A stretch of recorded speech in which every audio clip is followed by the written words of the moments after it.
శ్రీ గురుభ్యో నమః. శ్రీమాత్రే నమః. మా భక్తి టీవీని ప్రోత్సహిస్తున్నటువంటి మా ప్రేక్షకులందరికీ ధన్యవాదాలు తెలియజేస్తూ ఉన్నాం. 8 మార్చి 2026 నుంచి 14 మార్చి 2026 వరకు గల కాలానికి రాశి ఫలితాలు ఎలా ఉన్నాయో తెలుసుకునే ముందుగా గ్రహ స్థితుల గురించి తెలియచెప్పుకుందాం. వక్రించిన గురువుగారు మిథున రాశిలో, కేతు సింహరాశిలో, చంద్రుడు తులారాశిలో, రవి రాహు బుధ కుజ కుంభరాశిలో, అలాగే శుక్రాచార్యుల వారు శని గారు ఇద్దరు మీనరాశిలో సంచారం చేస్తూ ఉండగా గురువుగారి వక్రత వీడింది.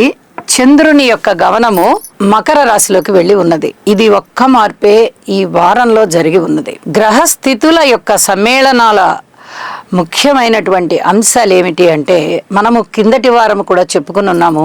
బుధ కుజ రవి రాహు 4 గ్రహాలు చతుర్గ్రహ కూటమి అంటాం. 4 గ్రహాలు కలిసి కుంభరాశిలో సంచారం చేస్తూ ఉన్నాయి. ఇది దేశకాలమాన పరిస్థితులకి అంతగా మంచిది కాదు. అయితే వ్యక్తిగత జీవితంలో ఈ చతుర్గ్రహ కూటమి యొక్క దుష్పరిణామాలు ఏమీ ఉండబోవు, కానీ కలయికలు, రవి రాహు కలయికలు, అలాగే కుజరాహు కలయికలు వ్యక్తి మీద కొంత ప్రభావాన్ని చూపిస్తాయి.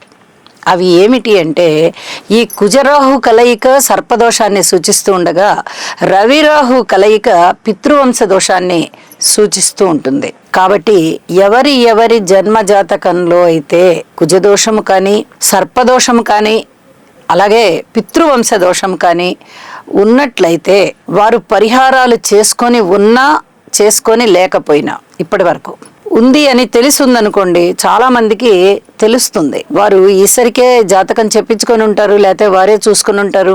మనకి జాతకంలో బలానా దోషం ఉంది అని చెప్పి గ్రహిస్తారు, తెలుసుకొని ఉంటారు. వారు పితృవంశ దోషానికి నివారణ చేసుకోవచ్చు, ఇంకా ఒకవేళ కుదరకపోతే చేసుకోకపోవచ్చు. అలాంటి వారు కానీ, సర్పదోష నివారణ చేసుకున్న వారు కానీ, ఇప్పటి వరకు చేసుకునేవారు కానీ ఎవరైనా సరే ఈ దోషం జాతకంలో ఉన్నది అంటే మటుకు ఈ రవి రాహు కుజగ్రహ స్తోత్రాలు పారాయణ చేయడం అనేది చాలా చాలా మంచిది. చెప్పదగ్గ సూచన కూడా, ఎవరికైనా ఏదైనా ఒక దోషం ఉంది అన్నప్పుడు ఆ దోష పరిహారం పూర్తిగా జరిగేంత వరకు స్తోత్ర పారాయణాలు కూడా చేసుకోవాలి. అంటే ఆ పరిహారాలు ఏమేమి చేసుకోవాలో అవి చేసుకుని ఈ స్తోత్ర పారాయణాలు కూడా చేసుకుంటూ ఉండాలి. గోచారంలో ఆ గ్రహాల యొక్క ఇబ్బందులు మనకి కనిపిస్తూ ఉంటాయి. ఆ గ్రహాల కలయికలు కానీ, దృష్టి కానీ, సమ్మేళనాలు కానీ, స్థితి సంచారం కానీ ఏదైనా కనిపించినప్పుడు కొద్దిగా ఆ షేకింగ్ ఉంటుందన్నమాట. కాబట్టి స్తోత్ర పారాయణాలు చేసుకోవడం ఆ గ్రహాలకి చాలా చాలా మంచిది అని చెప్పి తెలియచేస్తూ ఉన్నాను. ఇక దీని మీదనే గురువుగారి యొక్క దృష్టి ఉంది. అంటే మీరు ఏ రకమైనటువంటి పరిహారాలు చేసుకుని ఉంటారో, ఇప్పుడు ప్రస్తుతం ఏ రకమైన స్తోత్ర పారాయణాలు చేసుకుంటూ ఉంటారో చాలా అద్భుతమైనటువంటి మనశ్శాంతి కలుగుతుంది. ఇప్పుడు ప్రత్యేకంగా పరిహారం జరిగిందండి అని చెప్పడానికి రాదు. అవి అదివరకే జరిగిపోయి ఉంటాయి. మీరు పరిహారాలు చేసుకున్నప్పుడే జరుగుతుంది, ఆ దోషం పోతుంది.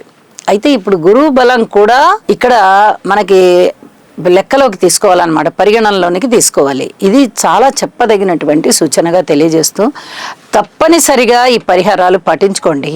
అలాగే ఇక గురువు గారి యొక్క పంచమ దృష్టి చంద్రుడి మీద పడుతూ ఉన్న కారణం చేత మానసికమైనటువంటి దృఢత్వం బాగా పెరుగుతుంది అని చెప్పి తెలియజేస్తూ ఉన్నాను. ఈ వారంలో ఇతరత్ర గ్రహాల యొక్క సంచారం ఏమీ లేదు కాబట్టి, ఇతర రాసుల్లోకి వెళ్ళేటటువంటి గ్రహస్థితులు ఏవి లేవు కాబట్టి, ఈ వార ప్రారంభంలో ఉన్నటువంటి గ్రహస్థితులనే మనం పరిగణనలోనికి తీసుకుంటూ, అలాగే చంద్రుడి యొక్క గమనాన్ని మకర రాశిలోకి తీసుకుంటూ ఫలితాలు తెలియచెప్పుకుంటూ ఉందాము. చెప్పిన పరిహారాలు తప్పక పాటించండి, మనశ్శాంతి పొందండి. ఇక రాసుల్లోకి వెళ్దాం. మీనరాశి వారికి ఈ వారం రోజుల కాలాన్ని మనము పరిశీలన చేసుకున్నట్టయితే 2 గ్రహాల యొక్క ఉనికి వీరికి బాగుంది అని చెప్పచ్చు. అయితే చెప్పదగ్గ సూచన ఏంటంటే, వీరికి వ్యయస్థానంలో రవి కుజ బుధ రాహు కలయికలున్నాయి. ఇప్పుడు శుక్రాచార్యుల వారు బాగున్నారు, కానీ శని గారితో కలిసి ఉన్నారు. అంటే వెరసి 8 గ్రహాల యొక్క ఉనికి కూడా అంత బాగా లేదు అని చెప్పాలి. ఒక్క కేతు ప్రభావమే చాలా బాగుంది అని చెప్పాలి. అయితే మీరు ఏదైనా పరిహారం చేసుకుంటూ ఉన్నప్పుడు భక్తి శ్రద్ధలతో చేసుకుంటూ ఉన్నట్లయితే చాలా వరకు ఈ గ్రహ దోషాలు తగ్గిపోతాయి. ఏదో మొక్కుబడిగా చేసుకోవడం కాకుండా శ్రద్ధతో చేయండి. ఇది చాలా చాలా చెప్పదగినటువంటి సూచన. అలాగే గురువుగారి యొక్క రాశి మీనరాశి అవ్వడం చేత మీరు గురువుగారికి ఏ రకమైనటువంటి స్తోత్ర పారాయణాలు చేసినా, గురువులకి ఏదైనా సేవ చేసినా, తల్లిదండ్రులకి సహాయ సహకారాలుగా నిలబడ్డా, అండాదండాగా ఉంటున్నా, పెద్దలని గౌరవించి పెద్దలతో మమేకమై ఏదైనా వాళ్ళకి సహాయ సహకారిగా పనులు చేస్తూ వాళ్ళకి అండాదండగా ఉన్నా మీకు తొందరగా గురువు అనుగ్రహం దొరుకుతుంది. ఇది చాలా చెప్పదగినటువంటి సూచన. ఇవి చెయ్యండి. ఇప్పుడు చెప్పుకున్నటువంటి విషయాలలో ఏ రెండింటినో మూడింటినో అయినా పాటించండి. ఆశ్రమాలకు వెళ్ళడం, గురు సేవ చేయడం, లేదా ఆశ్రమానికి సేవ చేయడం, ఆలయానికి సేవ చేయడం, ప్రతినిత్యము దేవాలయానికి వెళ్ళడం, యోగా చేసుకోవడం, ఇలాంటివి చేస్తూ ఉన్నట్లయితే చాలా వరకు గ్రహ దోషాలన్నీ పోతాయి. ఏలినాటి శని ప్రభావం కూడా తగ్గుతుంది. చాలా చెప్పదగినటువంటి సూచనగా తెలియజేస్తున్నాను. అన్నదమ్ముల సహాయ సహకారాలు ఉండడానికి అవకాశం ఉంది. దూర ప్రాంత ప్రయాణాల విషయంలో కాస్త శ్రమకి ఓర్చి వెళ్ళినా కొంచెం అనుకూలమైన ఫలితాలు కనిపిస్తూ ఉన్నాయి.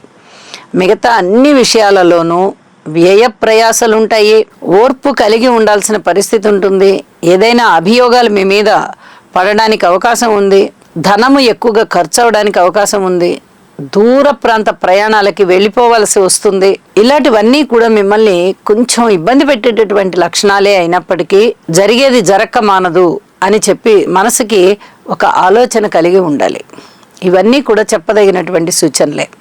ప్రతి విషయంలోనూ, కుటుంబ జీవితంలో కానీ, అన్నదమ్ముల విషయంలో కానీ, మాతృవర్గ రీత్యా కానీ, సంతాన రీత్యా కానీ, రుణభారాల రీత్యా కానీ, భార్యాభర్తల అన్యోన్యత రీత్యా కానీ, దూర ప్రాంత ప్రయాణాల విషయంలో కానీ, పితృవర్గ రీత్యా కానీ, ఉద్యోగ రీత్యా కానీ, మీరు ఏ అంశాన్నైనా తీసుకోండి. అలాగే స్త్రీలతో కానీ, స్త్రీల విషయంలో కానీ, స్త్రీలకి కానీ, విద్యార్థులకి కానీ, భార్యాభర్తలకి కానీ, ఉద్యోగస్తులకి కానీ, వ్యాపారస్తులకు కానీ, మీరు ఎవరినైనా తీసుకోండి. ఓర్పు అనే మంత్రాన్ని పఠించవలసిందే. అక్కడ గ్రహస్థితులు అంత బాగా లేనప్పుడు కాస్త తల వంచాల్సిందే. ఆ తల వంచడమే ఓర్పు.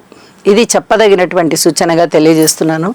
వారాంతంలోకి వచ్చేటప్పటికి చంద్రుని యొక్క గమనము లాభస్థానంలోకి వచ్చి మీకు అనుకూలమైనటువంటి మార్పులు, సంతాన రీత్యా సంతృప్తి కలగడము, అలాగే వారు మాట వినడం కానీ, వారు మీకు అండాదండగా ఉండడం కానీ, ఇలాంటివన్నీ కూడా మీకు చాలా వరకు ఆనందాన్ని కలిగించే అంశాలు అవుతాయి. అలాగే షష్ఠ స్థానంలో కేతువు ఎంత ఆదాయాన్ని ఇస్తున్నారో దానికి బలం చేకూరుస్తూ లాభస్థానంలో చంద్రుని యొక్క స్థితి సంచారం చేత కూడా ఆదాయం చాలా చాలా పెరుగుతూ మీకు మానసికమైనటువంటి సంతృప్తిని పెంపొందింపజేస్తోంది అని చెప్పి తెలియజేస్తున్నాను. ఈ రవి, రాహు, కుజ గ్రహాల యొక్క స్తోత్ర పారాయణాలు తప్పకుండా చెయ్యండి. యోగా చెయ్యండి. మనశ్శాంతితో ఉండండి. ఏ విషయం మీదైనా శ్రద్ధ కలిగి ఉండండి అని చెప్పి మరీ తెలియజేస్తూ శుభం.